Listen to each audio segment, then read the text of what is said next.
Hey everybody, so today I wanted to talk about how I manage my finances since leaving the Army. And this is a very simple question that I want to really dissect for you all. So, when I left the Army, I got a job as a manager. It really doesn't matter what the job is, right? But the first thing I did is made sure that I had a savings cushion. We all need a savings cushion. Whatever your expenses are, you should at least want 3 to 6 months. I try to have at least 6 months of expenses. And if it goes all the way up to 12 months, that's fine by me. But I'm very, very comfortable with at least 6 months of savings, right? Now, that's if all three of my tenants stop paying me. I would at least have 6 months to recover, which is very, very unlikely. So now that I am building my savings, this is the season where I am literally just diving all in. I'm not going out to eat as much. I'm not really going out to party as much. I'm saying no to a lot of people. I'm not driving and spending money on gas as much. I'm not doing all the things that I would normally do once my savings has been built, right? So I've cut spending significantly. From there, I dollar cost average into the stock market. And this dollar cost average number is pretty low, like $100 a month, $200 a month, because I typically do one lump sum payment at the beginning of the year. So, and that lump sum payment is normally about $6,000 to $7,000 at the beginning of every year that I put into the stock market. That allows me the breathing room. Instead of doing $600 every single month into the stock market, I just dollar cost average $100 or $200 a month. That is more manageable for me, and it puts less pressure on me as well. And so when I do accumulate a lot of money, because I'm not really spending too much on my credit card, and let's say I have an additional $2,000-3,000 in my checkings account, then I'll go ahead and throw that all into my savings, in my high interest savings account. Or I might say I want to put a little bit here in the stock market because I see this great opportunity that I want to invest in. Or, for example, the Series I bonds that had came out looked pretty promising, and at 9.62%.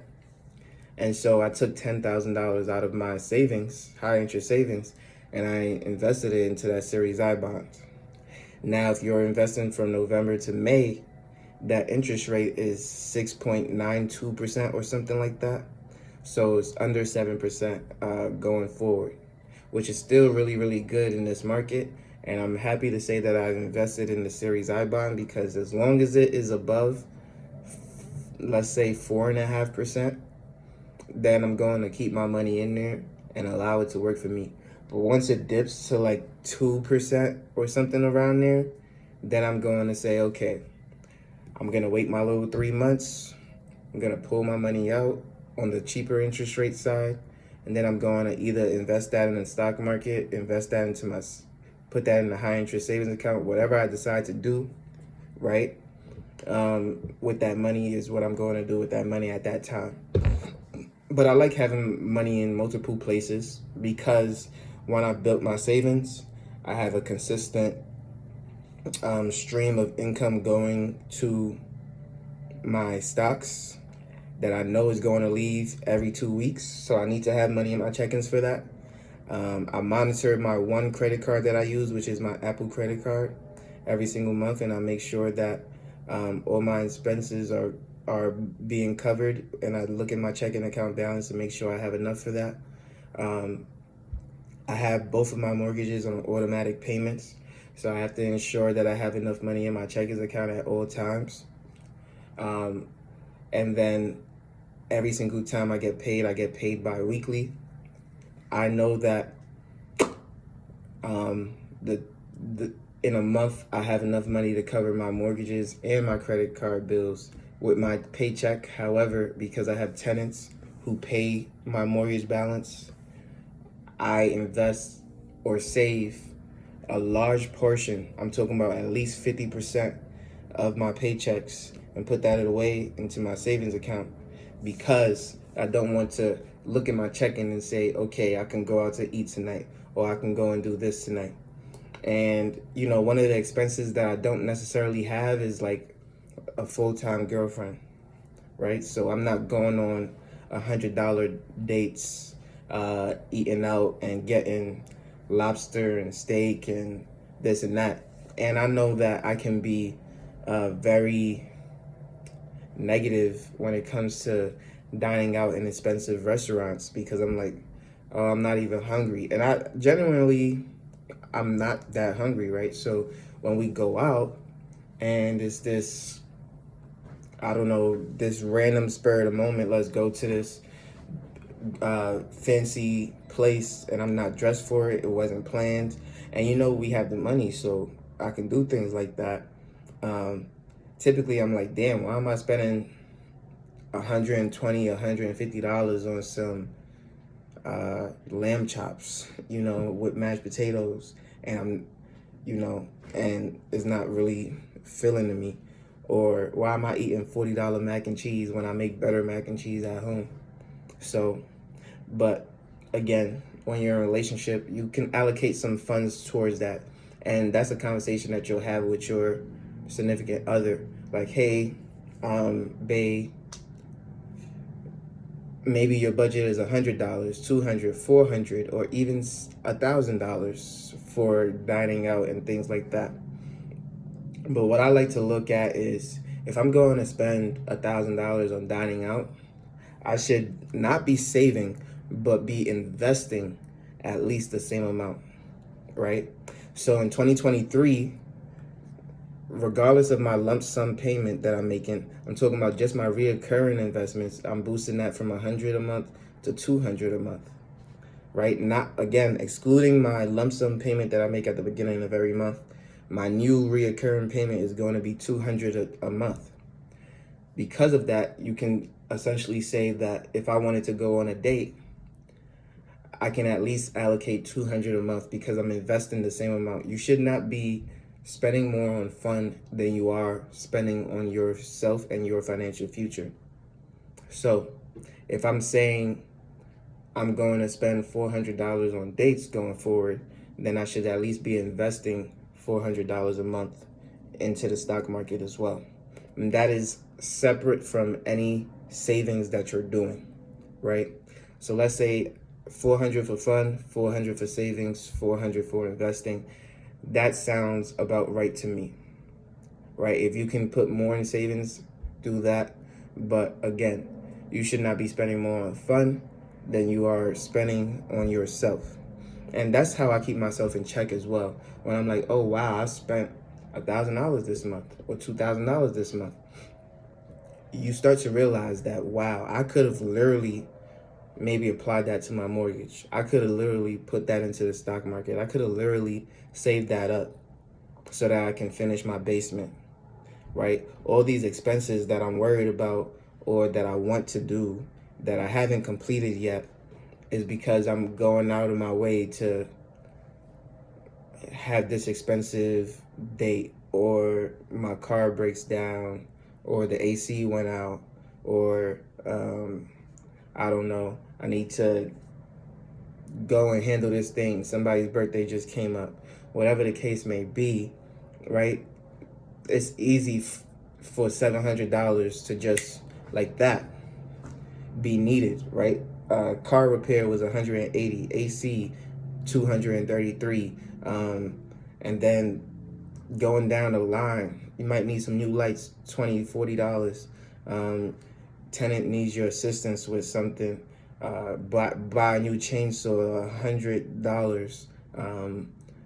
Get somebody to quote, do your landscape. My landscape, I just did my backyard, $6,500, right? So it's easy for money to change hands so quickly, but when you set yourself up to where your savings is always compounding and getting better and bigger, then these things are not stressful expenses. They're just nuisances that occur, right? But if you're not setting yourself up the right way, then these can become stressful financial situations where you then need to go and ask other people for help because you haven't put yourself in a position to where you can then just apply your money towards these things. So let's say my roof goes out tomorrow. I'm prepared for that. Not only do I have insurance, but I have a savings cushion that is going to allow me to take care of those responsibilities and not have flood damage in my home, which is a much bigger expense. Right? So I'd rather you have nuisances rather than stressful situations. And one way to do that is by allocating money into the right places and allocating enough money into the right places. Now, if you're a renter, you may not have to worry about AC, you might not have to worry about all these things, but you still may have a car, you still may have to worry about X and Y and Z going out, you still may have to worry about family and friends, you still may have to worry about a whole ton of other situations, medical bills or whatever may impact your life specifically. You want to allocate money towards that. You want to have it reoccurring. You want to make sure that your checkings account has enough money to fulfill your needs, and all excess is going towards where you need it to go towards. You want to make sure you have a high interest savings account that you can't easily just access every single time you want to, or money may just leave there just as quickly. For example, with my Marcus by Goldman Sachs account, it's very likely that it could take 1 day or 3 days for me to pull that money out. And because of that, if somebody asks me for $5,000 and I just don't have that on hand, I would need 2 to 3 days to get that to you. You may go and ask somebody else, or you may not need it as much as you thought you needed it. And therefore, my money can continue to work because, I don't have that readily available. Or someone knows you have X, Y, and Z amount of money. Now they want to upgrade everything in your house. You want solar panels, you want this, you want that. They'll try to squeeze as much out of you as you can, right? Because this world is a world of consuming and consumption. And so they want to get the best value out of you. And so when I just set up my budget for one of my friends, right? We're having recurring investments set up. We're allocating our money. We're allocating this. We're allocating that. We're lowering and cutting costs where we can lower and cut costs.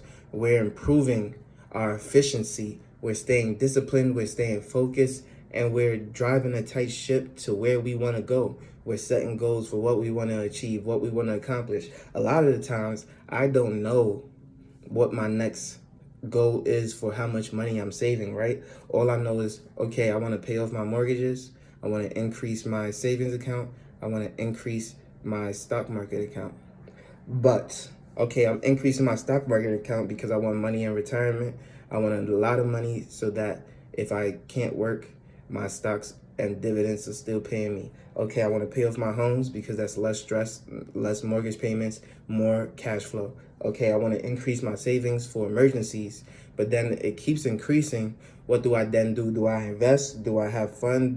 What do I do? Right? I don't even know what I'm going to do with the excess. But when opportunity comes and hits me in the face, I'm ready for it because of that excess cash that I was disciplined enough to save. Right? And then I'm able to do X, Y, and Z, X, Y, and Z. And so when I have a friend who says, I'm not managing my money well, but I've saved up and stockpiled this much cash, what should I do? Well, first, let's pay off that credit card debt. You don't want to carry that for so long because now you're giving your future money, your future income is going out the door to make somebody else wealthy. When you don't have any interest, now you have the ability to start earning more money for yourself rather than paying it to somebody else, right? All your money is being paid towards somebody else, whereas my money is being paid towards me. When somebody pays me rent, that goes towards me. That goes towards my house. That goes towards my equity. That goes towards me being able to own it another year earlier. And I just count the clock. I'm just looking at the clock like, okay, each and every single year, my house is getting paid off. I am becoming closer and closer to owning it completely. And because of that, like, life is good. That's how I think about it, right? If I'm not even paying my own mortgage, by the time I have a family, by the time I have people to support, then what? Like, oh, paid off house, paid off this, paid off that. I could work at McDonald's all day, every day if I want to, right?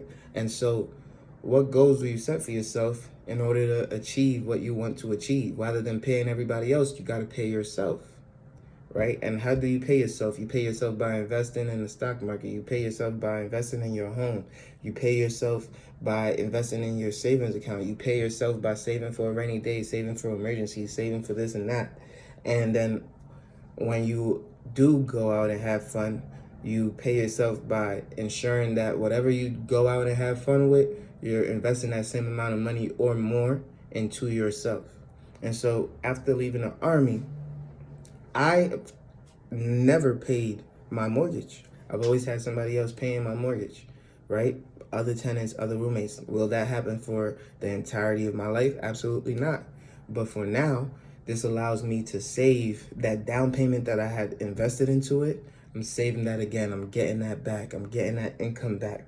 And what's going to happen when, let's say I buy another property or another 2 properties, then that cash flow, that income will be able to pay for everything without my tenants that I have house hacking for me. And now I have 4 or 5 houses that are all cash flowing and all bringing me equity. If one person decides not to play, that's okay. I have a job. We're going to get them evicted and we're going to keep moving forward with the processes that are set in place. And so that is a good strategy in order to reach your personal goals for financial freedom, right? And so I already have that mindset set in place to where I know exactly what I need to do in order to reach those next steps and ensure that I stay disciplined, focused in achieving my goals. And so after leaving the Army, what had changed is, okay, I got a light bill, I got an internet bill, I have a water bill, a gas bill, I got, I gotta find a gym to work out now, I gotta do a few things, right? And so with all that being said, you got to allocate things towards those miscellaneous expenses that you just simply can't avoid. But at the same time, you got to ensure that you're still on the right path. If your income is not sufficient enough, you're looking for a higher income. You're looking for this, you're looking for that. Even if it's $50 going to your savings account every month, that's $50 you didn't have last month. You're getting richer than you were last month. And that is a good goal to have. That's a good stepping stone to have, right? And so within that process, you are increasing your wealth. I always say every single month I get richer. Every single month, my mortgage gets paid down. Every single month, I invest more in the stock market. Every single month, I save more money. Every single month, I have more in my checkings account. Every single month, right? Now, would that be the case if I had maxed out my credit card? No. Yes, my mortgage would go down. Yes, I would still invest in the stock market. Yes, I would still invest in my savings account. But if I got to pull a lot of money out of my savings, then I'm depleting that because of unnecessary expenses that I put on a credit card. And so you don't want to do that. And so this is how I go forward in trying to reach financial freedom for myself. And this is how I manage my expenses since leaving the Army. And it has worked out for me in a positive way. And I hope that was very informative and helpful to you. Again, I'm not your financial advisor, but this is what I've done in order to basically discipline myself in how I should go about making and keeping and managing my money. If you like this video, like, comment, and subscribe, and stay tuned for more. Peace.